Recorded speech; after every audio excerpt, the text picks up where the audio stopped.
He checked his watch for the third time. The blind date had officially failed. She left with a polite smile, a half-finished cup of coffee, and the kind of goodbye that meant, "You're nice, but not for me." Daniel exhaled, already preparing himself for another quiet night. Another evening going home alone. Another reminder that being a single dad made dating complicated. He stood from the cafe table, ready to walk away from yet another almost connection. And then he heard it. A small, trembling sound. A child crying. Not loudly. Not dramatically. But the kind of cry that doesn't ask for attention. It begs for comfort. Daniel froze. It was coming from behind the building. He could have walked away. He could have told himself it wasn't his problem. After all, his date was over. But some instincts don't clock out. And what he discovered in the alley that night would change more than just his evening. It would change his entire life. Daniel Carter hadn't planned on being a single father. 5 years earlier, his wife had passed away suddenly from a rare heart condition, leaving him with their 2-year-old daughter, Lily, and a grief so heavy it bent his spine. He learned to braid hair by watching tutorials at midnight. He packed lunches that never looked like the other kids' lunches.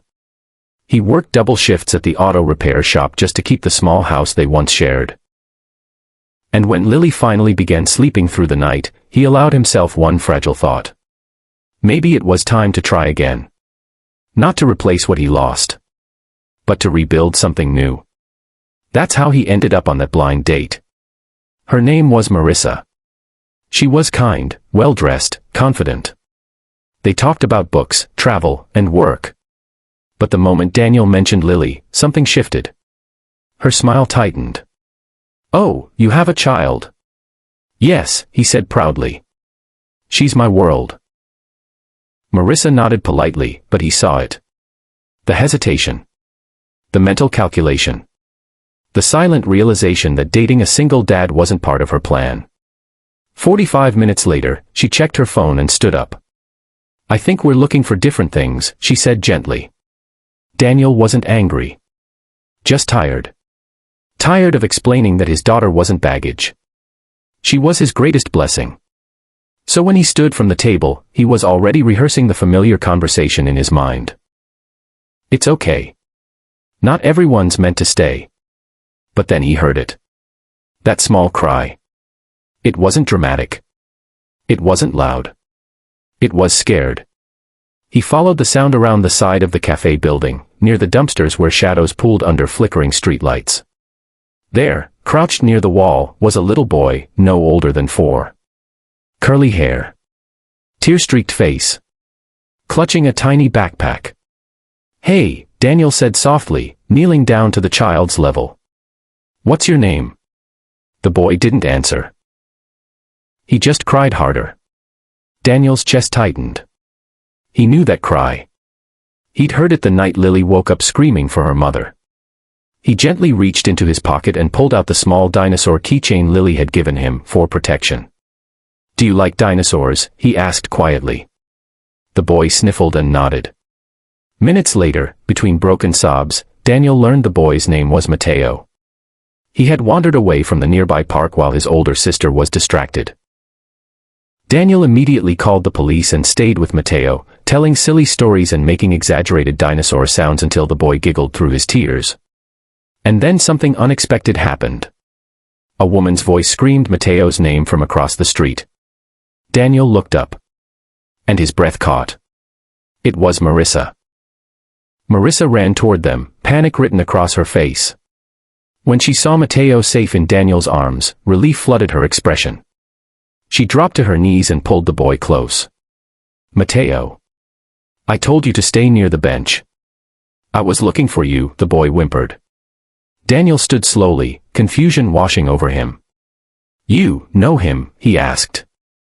Marissa looked up, still breathless. "He's my nephew. My sister works night shifts.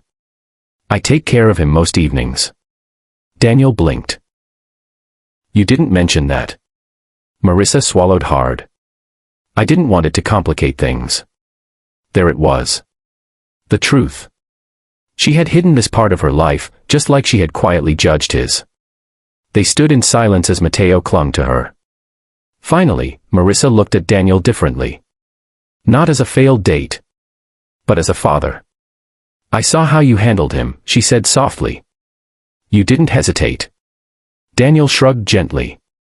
"Some instincts don't go away." She looked down at Mateo, then back at Daniel. "I'm sorry," she said. "When you mentioned your daughter, I panicked. I thought it would mean less freedom. Less spontaneity. Less romance." Daniel smiled faintly. "It means more responsibility. But also more love than you can imagine." Marissa watched Mateo's tiny fingers wrapped tightly around her shirt. "I was scared," she admitted. "Because I know how much it hurts to lose someone. My sister's husband left when Mateo was a baby. I've seen what it does." For the first time that night, they weren't strangers. They were two adults shaped by responsibility. Two people who understood what it meant to show up for a child. The police arrived briefly, confirmed everything was safe, and left. The street grew quiet again. Daniel cleared his throat. "Well, I guess the date really is over." Marissa hesitated. "Is it?" she asked. He looked at her, surprised. She took a deep breath. "What if we start over? Not as two people pretending to be carefree, but as two people who understand that love isn't simple." Mateo tugged on her sleeve.